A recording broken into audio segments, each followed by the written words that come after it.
all across America and around the world.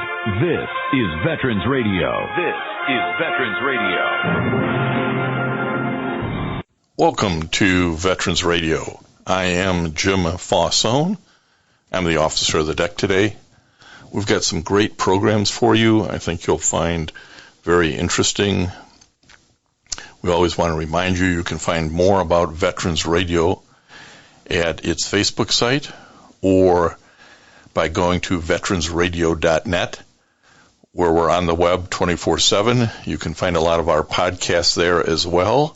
We post new ones every Tuesday, so you can get a new story, a new interview, something you didn't know before by going to veteransradio.net. And before we get started, we want to thank our sponsors. First up, we want to thank National Veteran Business Development Council, nvbdc.org. It was established to certify both service-disabled and veteran-owned businesses. You'll find out how they can help your business by going to nvbdc.org.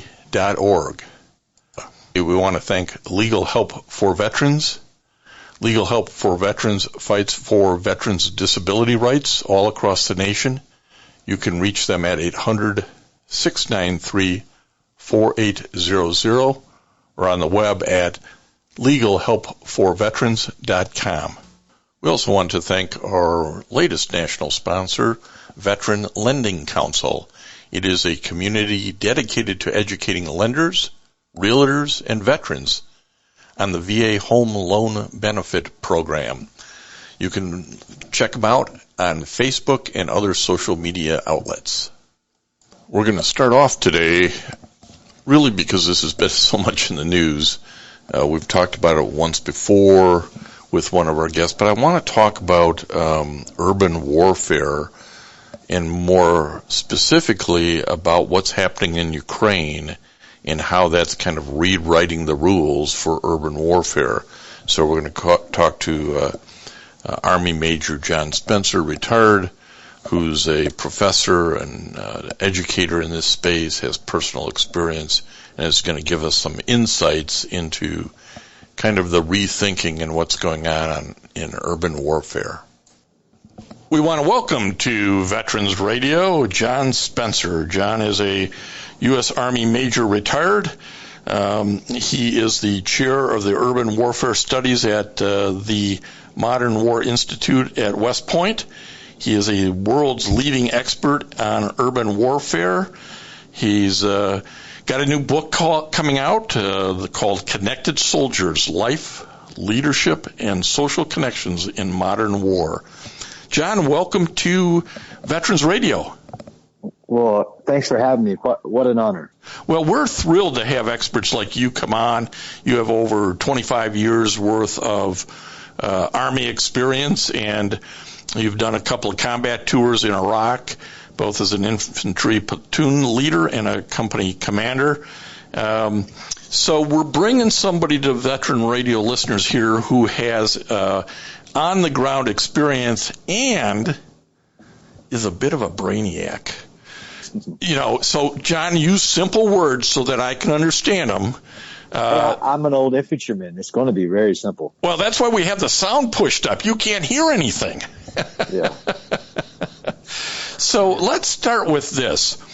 You know, you spent now over 25 years in military service, and you learn a lot of lessons through that if you pay attention.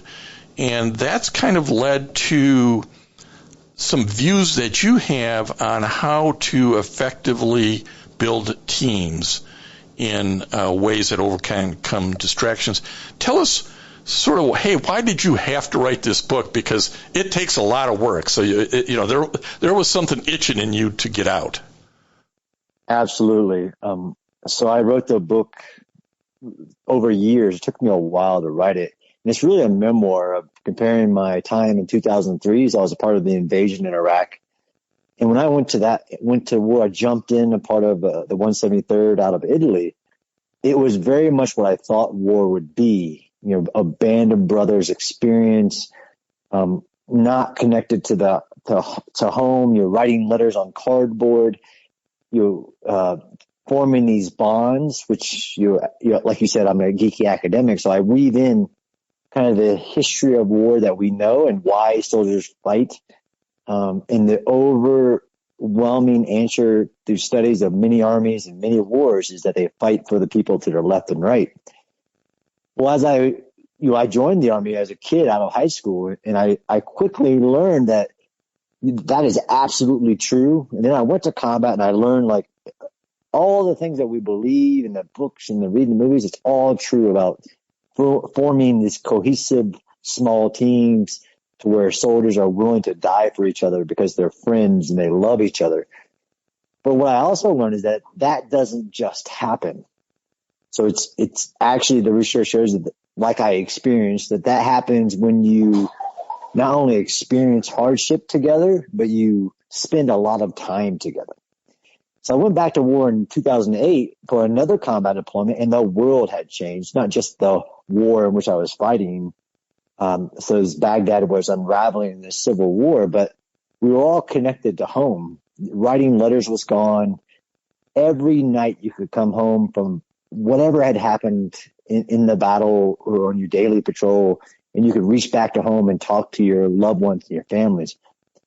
So as I kind of went even more academic later in my career at West Point and watching cadets on their phone, I started to think about how the big difference between my first deployment and my second, as the world changed, and military is just reflections of society, and how that was impacting this ability to form these connections, like the band of brothers.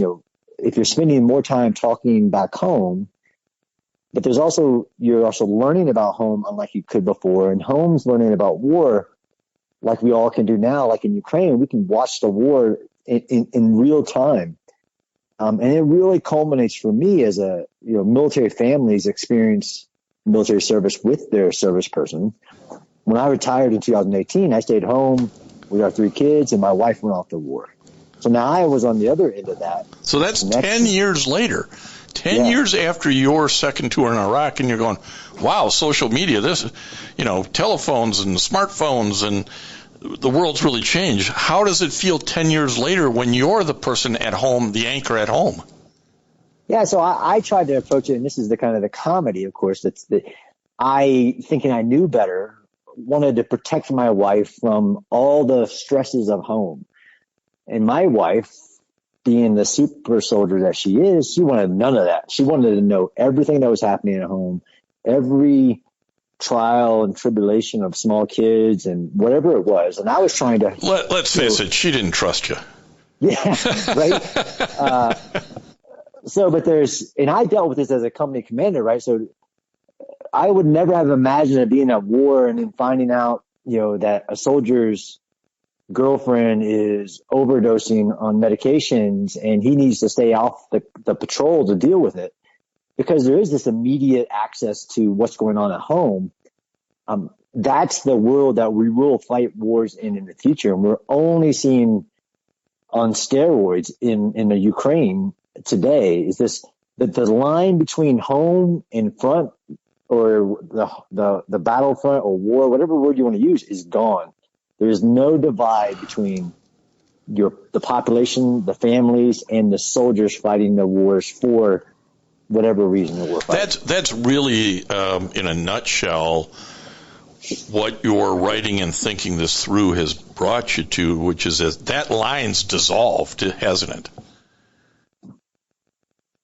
Yes, absolutely. It's gone. I mean, it literally, you can try to control it if you wanted to, like take everybody's phones, take everybody's tablets, everything.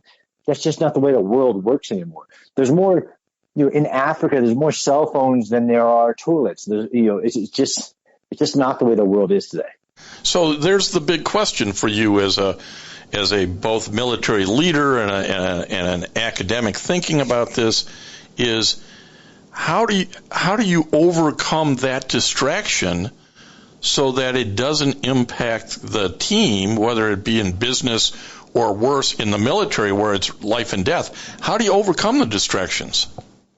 Exactly. And that's what I tried to do in my book, is try to show, and I made lots of mistakes, but show the things that I did, especially in 2008 when we were, for many reasons, we're a failing organization. I had to bring everybody back together, but we've done things in the military that we all know work, right? Like eating together, sleeping together in small, getting to know each other. Those things lead to this cohesion that then translates into combat effectiveness.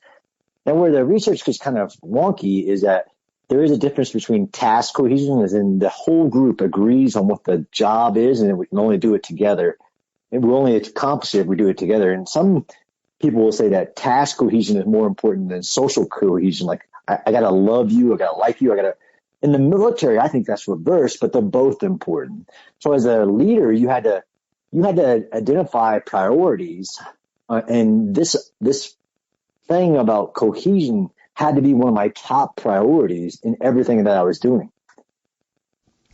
And you talk about what stuff that worked and didn't work, and I think that's part of how the book becomes impactful, is when you kind of get real and talk about the things that don't work. So many people, I'm only going to tell you about all the good stuff, but it's important to talk both ways, isn't it?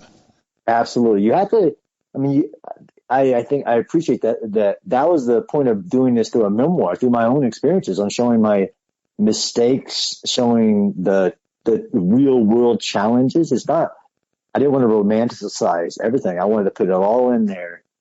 Even the stresses I was facing as a leader, which is a part of the team, and the things that I needed to do to control all of that. You're not going to control everything, but it's really important about prioritizing what's most important. And there are, and you talk about there are benefits to this blurring of the line or disintegration of the line with social media. Talk a little bit about the benefits. Sure. So absolutely, even when I was in 2003 with no connection, we all wanted to talk to home. Like, we yearned for a phone call or to receive a message. That's human nature. And that's what COVID really taught us, right? So COVID taught us that we can't just totally disconnect from our families and our societies and our communities and our groups, because that's not the way that humans work. Yes, you can do it for a short amount of time because you have to, but that's what I had to experience in war, was that there is benefits, and people do want to talk to their loved ones, and that there's huge benefits of that. And I watched that through my kids, small kids that wanted to talk to mom, and that ability to talk to her daily was important. And important to her, or important to the service member deployed as well. I mean, that absolutely, that boost goes both to the kids, but to the parent as well. Yeah, so I got that a lot, recently with Ukraine, about morale, right? So troops' morale is so important, and it is such an important part of the equation on the will to fight. Sometimes people will replace morale with what they're actually mean is cohesion and other things, but morale is that feeling which goes up and down, and there's all kinds of things that can lift it. But of course, hearing from your loved ones is a huge boost to soldiers' morale. We know that mail has always been in messages and all of that comes from that. But it's a double-edged sword, right? So you're going to receive bad messages, and that's what I was experiencing in 2008. We did in 2003 too. There was a time lapse between an event and soldier on the mission, which is important.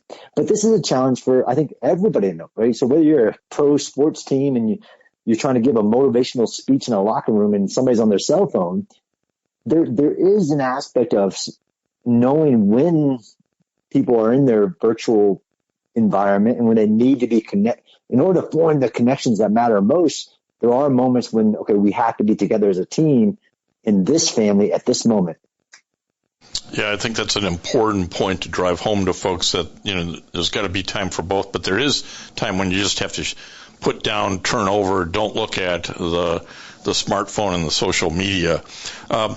I want to ask about an issue, because you have this unique position of both being a active military member who's been deployed, but now as a retired having a spouse go off on a deployment. Talk a little bit of what you saw in terms of the women in battle and the role that women soldiers end up playing and how that impacts the team. Yeah, so it's every team is made up of a complex social structure, and there are norms, and there are history of what that team does or doesn't do. And even in 2003, we had female medic embeds into our units, and every individual is an important thing. I grew up, 25 years as an infantryman, ranger, just not with female soldiers, not because of anybody's, it was just at the time, not a part of it. I have from day one been a firm believer of full integration, as in every soldier performs the job, then there are no barriers.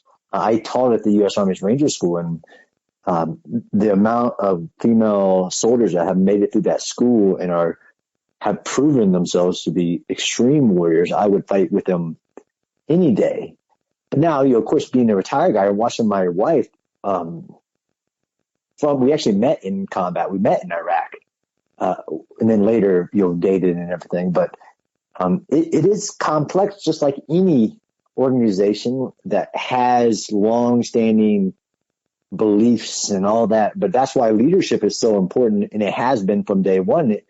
Our militaries are so unique, as in they bring together so many walks of life, so many races, religions, and now sexes, that of course there are challenges, but they figure it out to be this fighting formation, which I'm extremely proud of and still am, because I still work with them. Well, as you mentioned, it's complex, and I think the book explores the complexity, and we're talking to U.S. Army Major John Spencer, retired, who's written Connected Soldiers, Life, Leadership, and Social Connections in Modern War.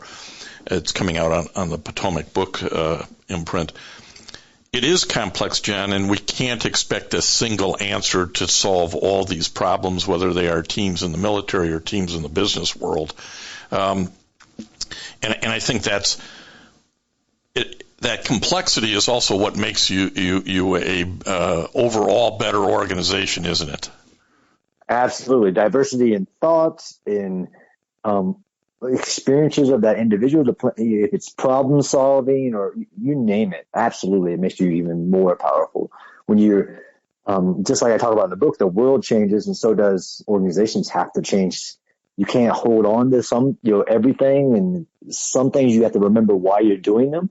And that's why, I point out like some of these things that we know, and I still do it. Even we do it in our family. Like I was talking about with the connections, we have dinner together as much as possible, because it is such a formative time where you're talking to each other, that sometimes gets lost as things, the pace of the world increases. Yeah. And I want to come to another part of your specialty, if you will. John's a bit of an egghead. He has his Master's of Policy Management from Georgetown University. He's chair of the Urban Warfare Studies at the Modern War Institute at West Point. He's host of the Urban Warfare Project podcast.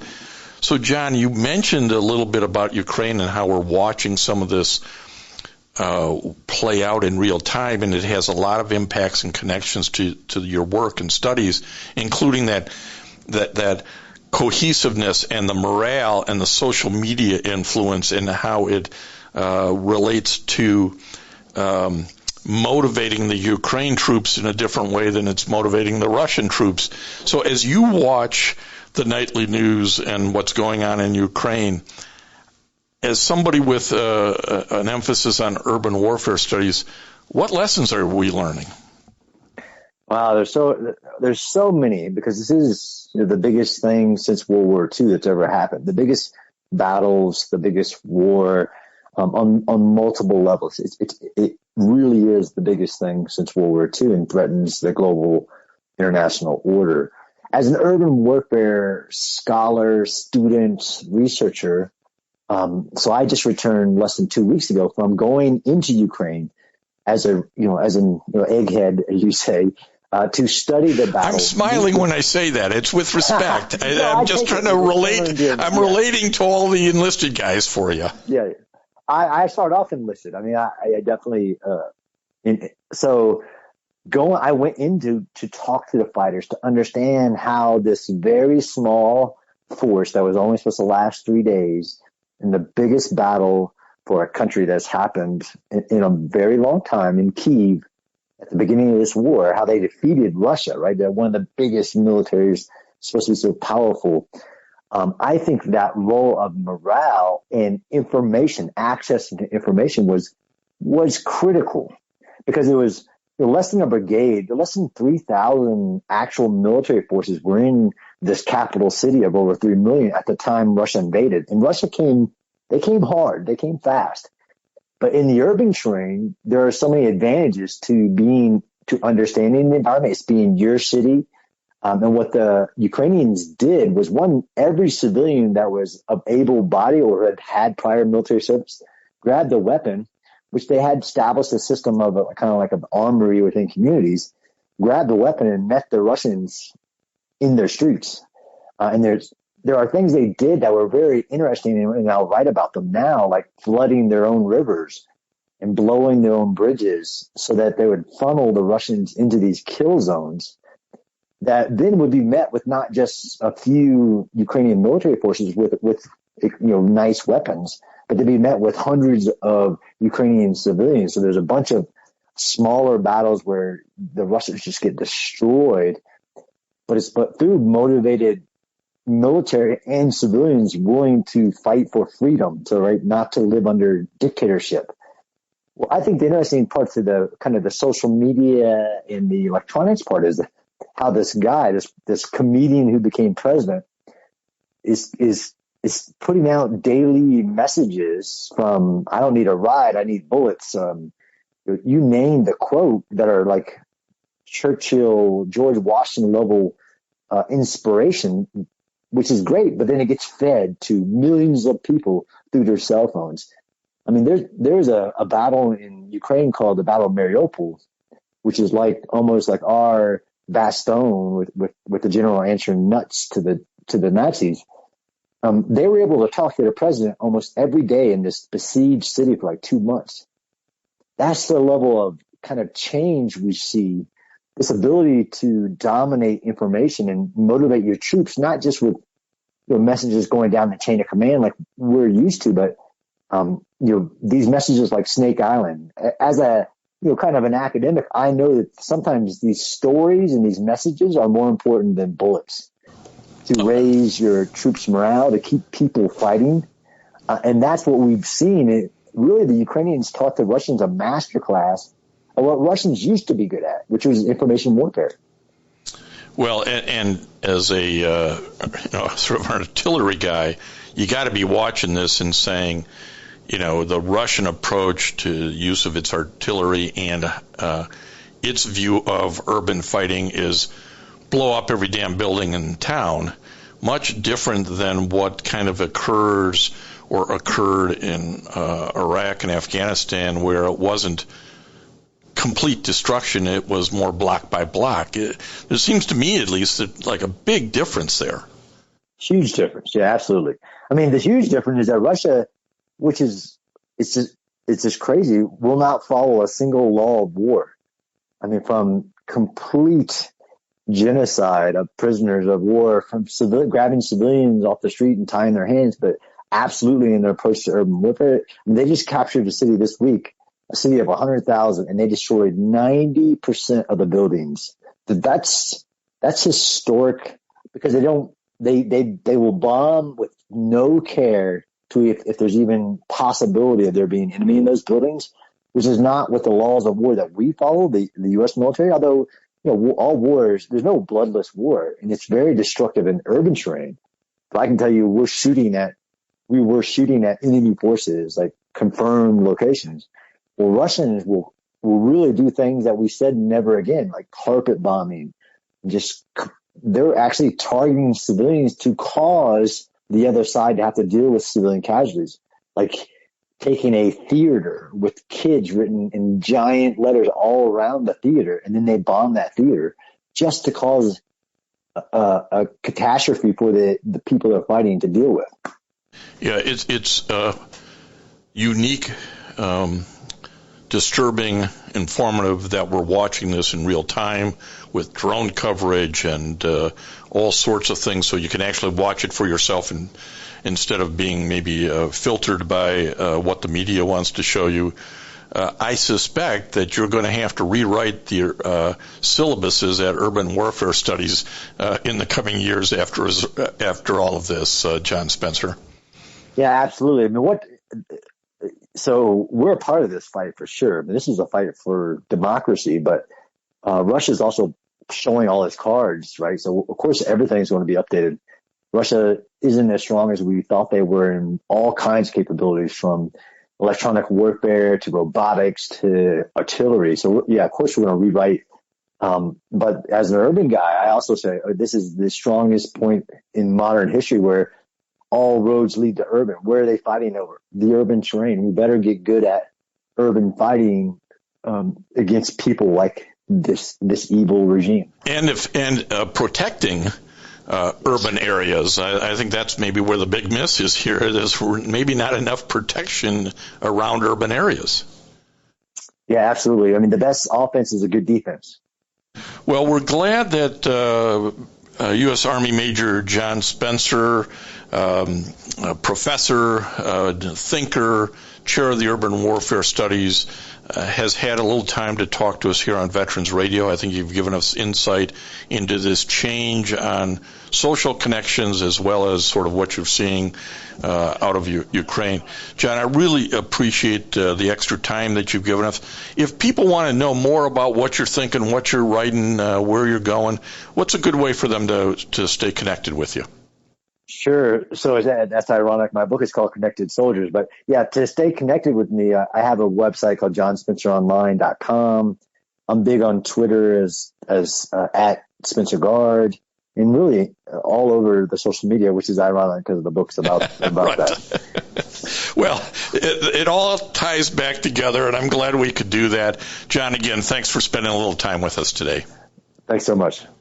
Now, you may be thinking that you've heard John Spencer before, and you may have. He's all over cable news. He's often called on to be a commentator, but we're able to bring him to you direct to Veterans Radio listeners. So we're glad to be able to do that. He gives you a on-the-ground perspective. And if you've been thinking that Russia's rewriting the rules on urban warfare, he's confirmed it. And if you've been thinking about the social media impact of this war and how it impacts troops and families, he's kind of also helped confirm those thoughts for you. So here's a few words from our sponsors, and then we're going to pick up another discussion, more upbeat discussion about the community out there to help veterans' health and wellness. I'm Jim Faunce. I'm your officer of the deck today, and thanks for listening as we hear a few words from our sponsors. Military veterans touch everyone's life. I'm guessing right now you're thinking of a veteran, a close friend, relative. Maybe it's you. Even the toughest of us sometimes need help, but don't know where to turn for support. You don't need special training to help a veteran in your life. We can all help someone going through a difficult time. Learn how you can be there for veterans. Visit veteranscrisisline.net. Veteranscrisisline.net. A message from the U.S. Department of Veterans Affairs. If you have a VA claim denied by the Board of Veterans Appeals, contact Legal Help for Veterans at 1-800-693-4800. They're experts in handling cases before the U.S. Court of Appeals for Veterans Claims. Their number again, 1-800-693-4800. Dale and I always want to make sure that we thank our VSO sponsors, such as the Vietnam Veterans of America, Charles S. Kettles, Chapter 310 in Ann Arbor, Michigan, VFW Graf O'Hara, Post 423, and the American Legion, Post 46, also in Ann Arbor. We can't stay on the air without the help of a whole lot of sponsors. You can always go to our website at veteransradio.net, click on the sponsors or support VR links, and help us out a little bit. We also have some great swag. There's some new material on the swag store that you might find interesting as well. I know I just got the new white Veterans Radio hat for the summer. Very nicely constructed. I think you'll enjoy that and help us celebrate our 19 years of bringing you these kinds of stories. The next one's going to be really, as I said earlier, about more wellness and health, and focused on Team Red, White, and Blue. I think this will give you a little insight into the value of that connecting of veterans. We want to welcome to Veterans Radio today John Faunce, Lieutenant Colonel retired from the United States Army, spent 20 years serving his country and recently retired. So we're going to talk about some things in the news. But John, welcome to Veterans Radio. Jim, thank you so much. I'm just thrilled to be here. What made you go to West Point? I think the most immediate answer was my brother also had been there. He was a 1989 graduate. And so it was always in the back of my mind that I would consider perhaps going there. But also just my family has been a very veteran service-oriented family. My dad had 4 brothers. They all served in the military. My mom had 3 brothers. They all served in the military. I had one uncle who served in World War II, one in the Korean War, and one in Vietnam. And so it was just something that my parents were exposed to, and they thought was a very high and noble calling. And I saw how my family reacted to my brother's service. He served during the Desert Storm, and we decorated the house. We watched the news, and we paid close attention to it. And it was a great party when he came home. And he always spoke highly of it, the Army as well as West Point. And he, like everybody else, said it's really hard, it's really challenging. And I think I've always just been kind of drawn to anyone who likes to throw out a challenge or a level of difficulty. I just like to take it on. Well, you never thought about going to the Naval Academy? What academy? I've never heard of this. Well, it's a long family service to the Army that the Faunce family has, and that's wonderful. It's really amazing, and probably when you went in, you didn't expect to spend 20 years, I don't think. I did not. I did not expect to spend that long. I remember even thinking hard about, 5 years was as it's still the requirement once you graduate. And I thought that's kind of long. I guess I didn't think 20 was long. Well, and I don't believe, was your brother a career service member? No, he got out at his 5-year mark and moved on. Well, again, it's one of those things. You get these great jobs, you get these great people you work with on important issues, and 1 year rolls into the next, and you look up and say, hey, I really enjoyed the 20. But let's go back. Tell us a little bit more about your career in the infantry and ultimately into Special Forces and on to some other places after that. So give us the thumbnail sketch of this. Certainly. Well, I graduated and was commissioned on the 2nd of June, 2021, so 21 years ago today. There you go. Yeah, nice coincidence. And, of course, the world changed greatly a few months later in September. And so I was in the Infantry Officer Captain's Career Basic course when that happened down at Fort Benning, Georgia. And things got, very interesting very quickly. I finished that up and graduated and went on to Ranger School, and then immediately reported to Fort Bragg, North Carolina, in the summer of 2002. And we immediately saw shortly after tensions building in the Middle East. And as war loomed in January, we got orders to go to Iraq as part of Operation Iraqi Freedom. And so I spent 8 months as a rifle platoon leader during my time there in Iraq, spending most of my time there in Baghdad, really as a 23-year-old kid trying to learn every day what I needed to be doing. It was a very daunting task for a young infantryman at the time. But, my platoon of 40 guys, we were all kind of doing it together. Well, and that's what I want you to talk a little bit about that, because, you're freshly minted out of the West Point. You're all of a sudden in charge of 40 men, and not just, hey, making widgets on the line. This is life and death stuff. So one of the things the military really gives you is this early exposure to leadership, doesn't it? Yes. It starts very early on. You're responsible for everything you do as a young cadet. And when you get further on at West Point, and I would later go back as a TAC officer doing the same thing to other cadets, they try to put the onus of decisions on you and let you make it, as a leadership laboratory should be. And so you get used to making those decisions, and you get used to making some bad decisions, and you get used to learning how to rebound or become a little bit more resilient toward those decisions. You're going to make bad ones. That's what things like Ranger School and the basic course are for. They're going to put you in situations where you're going to have to lose something no matter what decision you make.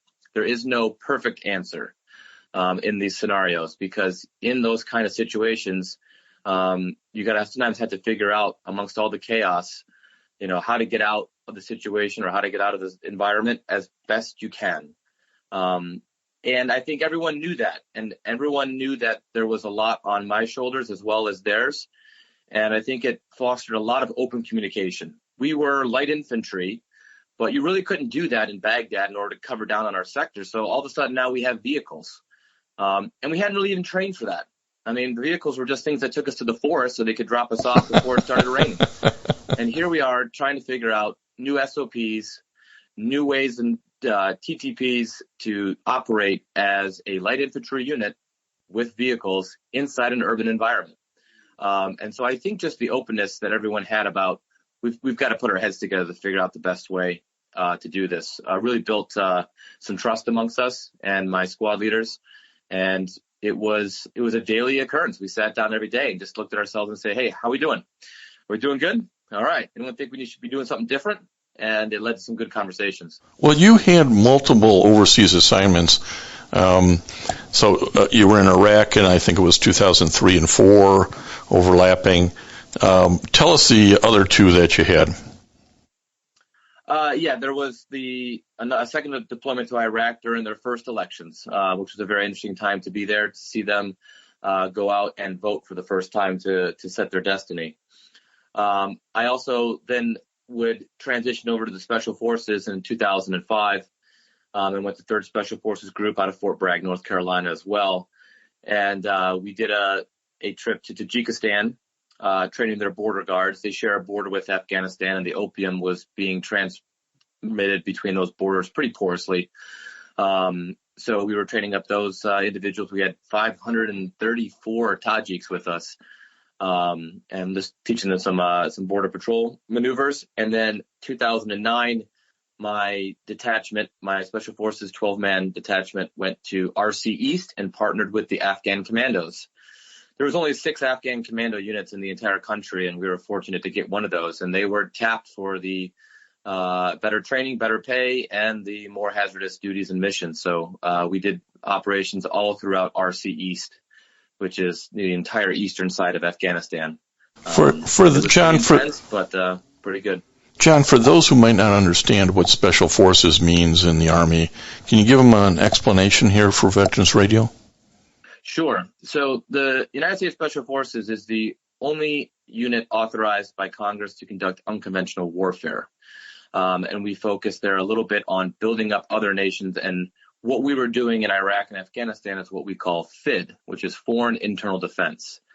A Special Forces team is a 12-man self-sustaining team with highly skilled people in weapons, engineering, medical, and communication specialists, as well as intel specialists and some planning specialists like myself.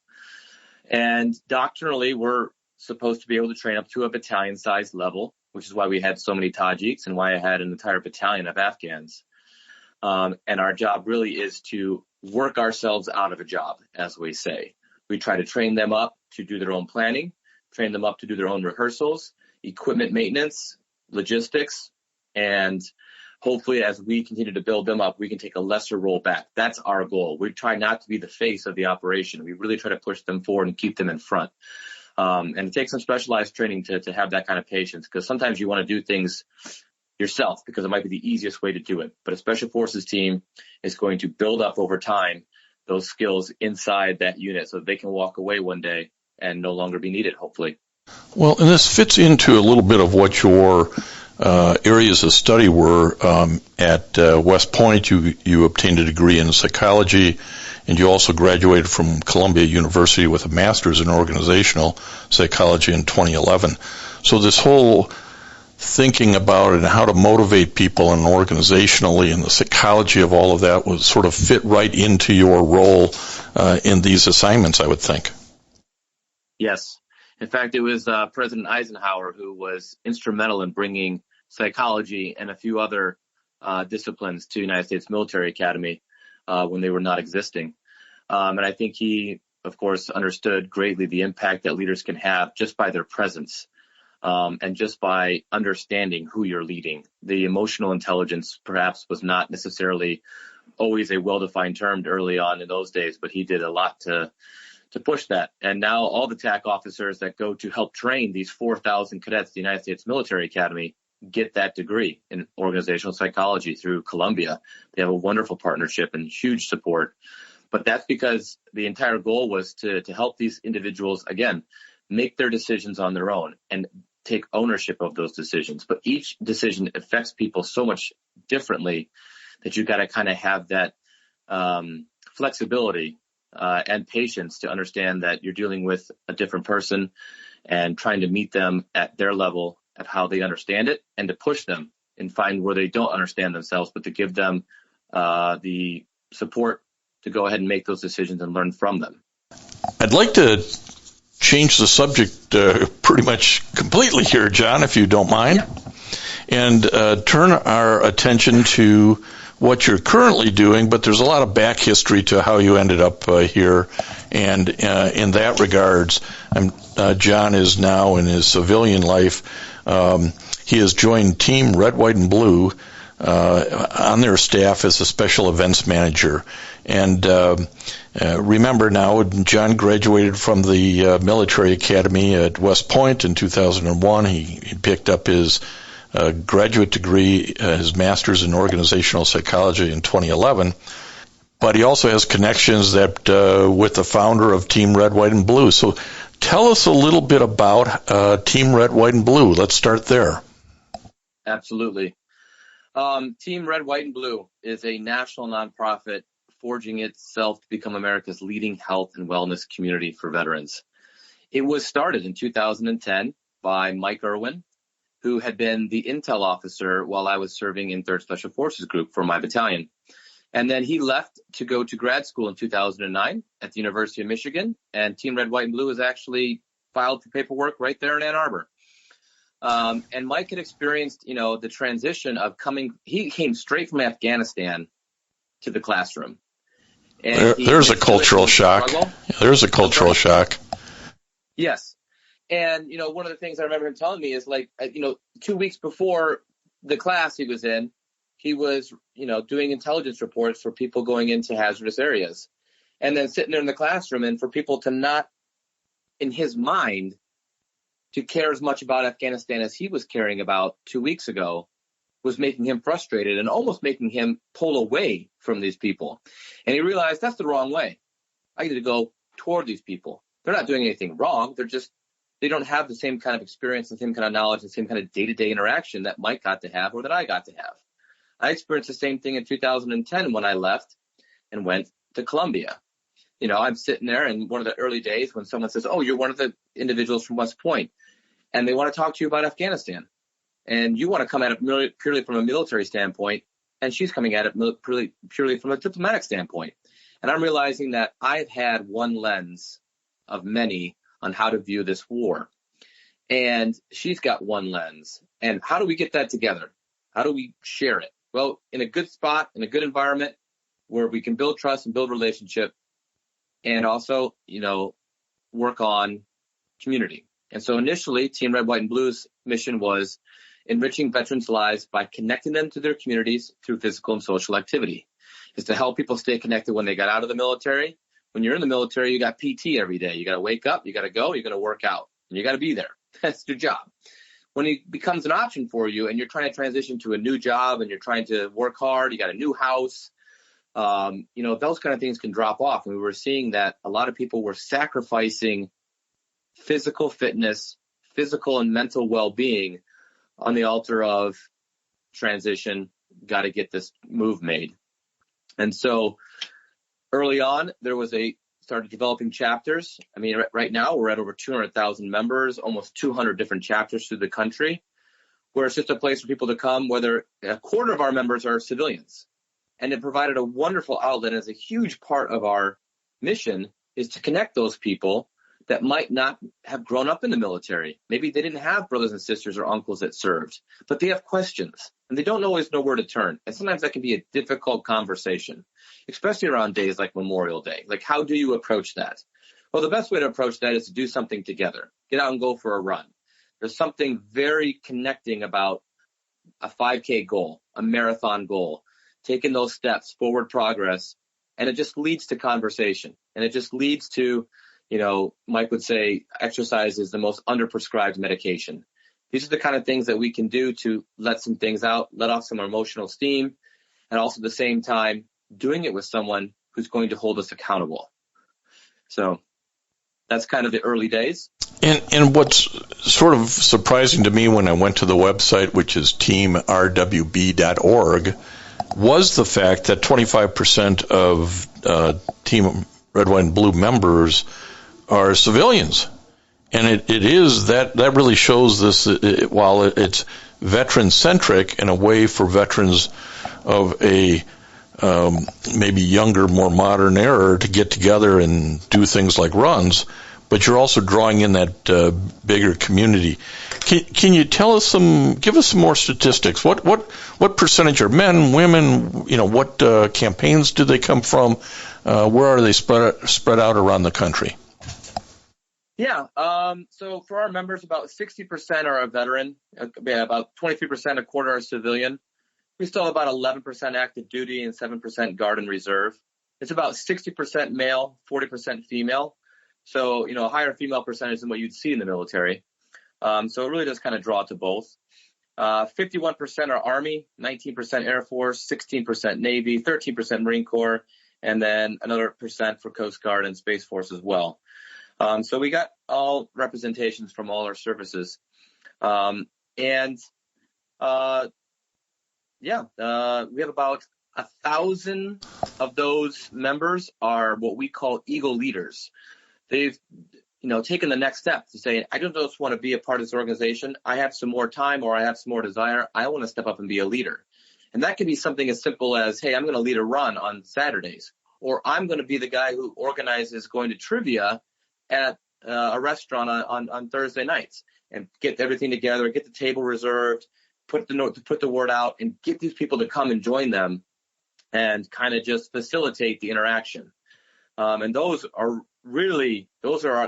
our skeletal structure right there. Those are the people that really hold us together. And then we use our ethos to kind of be the nervous system that really brings it all together. And that's passion, people, commitment, camaraderie, and those kind of things are what are central to what we're trying to achieve. And this is really a different model than the old veteran service organization where you'd go to the VFW hall and have drinks or play cards or smoke. This is really a different model, isn't it? Yes, I think intentionally. There was a great need, I think, at that time when some of these other organizations were starting up decades ago. And sometimes in some cases it was important to have veterans only. That's, who they needed to speak to. But as we saw going forward, the landscape changing with veterans coming in and spending numerous deployments in a short period of time for years and years when there was no end in sight, and then going out into the community and integrating into 2/3 of veterans will go to a zip code they didn't come from, usually for a new job, maybe to go back to where their spouse came from. But, in the Army and the military, you have this welcome, like everyone's kind of rotating. So you're used to it. And as someone who just transitioned, now I even transitioned back to the same house I grew up in that I got from my parents. So it made it easy for me. But what I didn't realize was the effects on my wife and children. For me, it makes sense. They're going to go to the school that Dad went to when he was growing up. But to them, they don't have their friends anymore. And the kids at that school aren't like them. At a military school, a third of the class is new because a third of the class's parents left last year. And they're used to that kind of transition and change up. My wife now had to come back here, and, she used to have a whole group of wives that it was almost like Insta friends. You just kind of got together and said, I'm new, you're new. Hey, let's do this together. Whereas some of these, friends and spouse groups are kind of ingrained and set. Not that they're barriers to get into, but we're just not used to having to ask those kind of questions or do that kind of seeking. Well, it's an issue we've talked about on Veterans Radio before, and we're talking to John Faunce, who's the special events coordinator for Team Red, White, and Blue. And what you're hitting on, John, is something that in the military you had a network. That was a military network.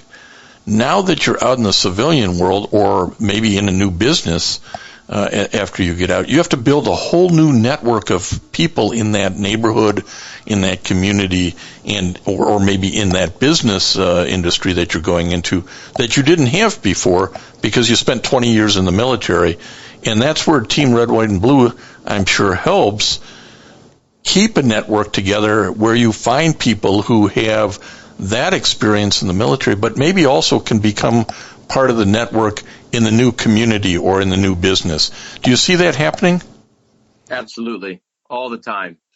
And a lot of times when I was a chapter captain for Team Red, White, and Blue Sand Hills, when I left West Point, I had been in the Team Red, White, and Blue West Point chapter, and I got to the Sand Hills, and I wanted to keep going with RWB and meet new people. And I just started going to events wearing my shirt or running around carrying a flag. And, you find people saying like, oh, well, I wish I could join, but I wasn't in the military. I'm like, well, what do you do? I'm like, well, I'm a teacher, or I'm a nurse, or I'm an accountant. Like, hey, we all need those people in our lives. We got questions that we got to ask. We're new to this area. You've been here for a while. You have knowledge on the community. I might have knowledge on the veteran. And together, we're going to better understand one another and form that community that then becomes a place where you can come to when you are in need. And that's, I think, the ultimate goal in the end. When we talk about health and wellness for veterans, we're talking about having a community where they are able to get the mental or physical help they need, the accountability with a positive aspect of getting people out to go to those runs, or when a day doesn't go so well, to say, that's okay. We're going to get it back up next time. I'll be there with you. And so we are learning that everyone has a role to play. And it doesn't really matter what your profession is. Really, it's just a matter of wanting to serve those that served and build a community that you want to be a part of. That health and wellness goal of RWB fits right into that. But I want to draw a distinction again for this organization that I think is important, because I think it's a more modern approach. This isn't about, monthly meetings or biweekly meetings or anything like that, is it? Nope. This is a revolving door. You can go in and out, and it's not just your community that you're a part of. We have an app that you can download on the App Store, Team RWB. Sign up, you can get into your chapter, and you can look for local events, and they're all listed there. All different kinds. You can filter it. Maybe I'm not a runner, I'm a hiker, I'm a cyclist. You can find those events. And then when I travel, I've used that opportunity to change my location and find out what's going on. I've done a marathon with the Richmond chapter, Hartford, Connecticut chapter, and I think a few other chapters, if I can think back to even some more. I just kind of put my name out there and like, hey, I'm an Eagle. I'm a Team Red, White, and Blue Eagle. I see you got an event going on. I'd like to come out. Absolutely. It's just bringing those people in from those different perspectives. So that's kind of how they do it. Yeah, that's what I wanted to get across. RWB is an event-driven community. It's get out and do something driven community. And that fits right back into the role that you're playing now as a special events manager. Tell us a little bit about that. Sure. The special events are defined as any of the external partners, organizations that want to have Team Red, White, and Blue as a charitable beneficiary. we have a range of things. Partner with the Marine Corps Marathon, where we get some bibs in exchange for raising some money and raising awareness about their partnership with us. We've got a lot of small 5Ks, 10Ks that just say, hey, I wanted to raise some money for someone. And I said, who should I do it for? And someone in our community said, oh, you got to talk to Joe, or you got to talk to Susan. And when I get these calls all the time that says, hey, I just learned about you guys, but someone wanted me to know that it would be put to good use to partner with you guys. And so what can we do? And then we'll usually just set up some kind of agreement where we try to promote their event. We put it in our app so that when you're searching for things, you might see the Dexter Ann Arbor run in there and say, hey, wow, this run is benefiting Team Red, White, and Blue. I'd like to choose this one and go out there and support them. And that's kind of why we view this community, where we're offering real life and also virtual events. The past 2 years have shown that that's going to be something that's going to be more part of our daily lives, even still today, for many reasons, but also just the idea that you can connect with people all over the country, that you can get on there. And I've done virtual yoga sessions where it's a live yoga session, and I'm doing yoga with a bunch of different eagles. And sometimes you run into someone that you've seen before, just there on the screen. But it's another way to get people back into being active and healthy in their lifestyle. And as you've mentioned before, it's a 501c3 charity that's always looking for some financial help. Tell us a little bit about that and what the plans are for how that will expand Team Red, White, and Blue. Sure. We, of course, are very excited for the $6 million donation that Mackenzie Scott gave, and the trust and the challenge that she's given to Team Red, White, and Blue. We really appreciate John Faunce spending a little time with us on Team Red, White, and Blue. You can check them out by going to teamrwb.org. Thanks for listening to Veterans Radio today. Check us out at veteransradio.net. Dale will be back soon from his R&R. And until next time on Veterans Radio, you are dismissed. Lucky Land Casino, asking people, what's the weirdest place you've gotten lucky? Lucky? In line at the deli, I guess? Aha, in my dentist's office. More than once, actually. Do I have to say? Yes, you do. In the car before my kids' PTA meeting. Really? Yes. Excuse me, what's the weirdest place you've gotten lucky? I never win and tell. Well, there you have it. You can get lucky anywhere, playing at LuckyLandSlots.com. Play for free right now. Are you feeling lucky? No purchase necessary. Void where prohibited by law. 18+. Terms and conditions apply. See website for details.